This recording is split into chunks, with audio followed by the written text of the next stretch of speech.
With the Department of Defense announcing Northwest Field as its preferred alternative for a live-fire training range complex, the military has maintained its requirement that a surface danger zone be designated at the Ritidian Wildlife Refuge. First of all, it was an interesting historical lesson for me. At the request of Ritidian landowners, they met with Governor Eddie Calvo late this afternoon to share their story. It's a story that began when their property was taken away by the feds in 1963 under eminent domain. In 1993, Ritidian was deemed excess by the U.S. military. However, instead of it being returned to the original landowners, it was taken by the U.S. Fish and Wildlife Service and turned into the Wildlife Refuge. Christopher Bajado represents Ritidian families. Right now, we are really questioning what is going on down there for the past 21 years.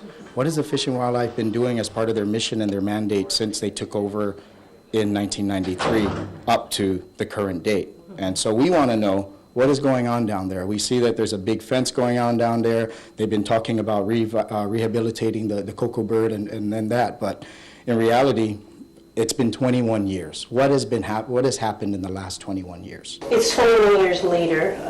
Now there's a word of the surface danger zone is being proposed, and the military is saying it is necessary in order to have this live fire training range at Northwest Field.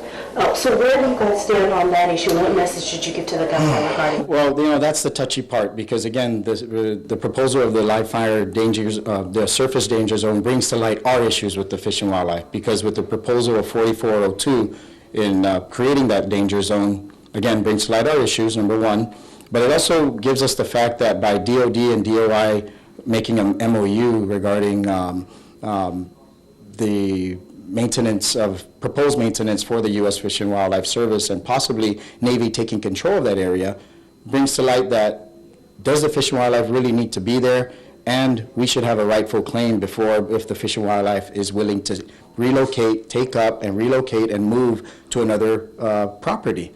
So why not the original landowners take their land back? If they're willing to get up and move, we should come and step right back in and take our land back. If you're willing to get up and throw your hands up and say, you know what, we're willing to move, then that means you didn't really need the property.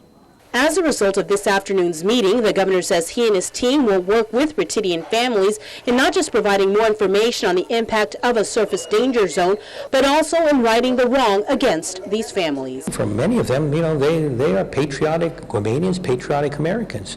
They're also people that believed that they've been wronged.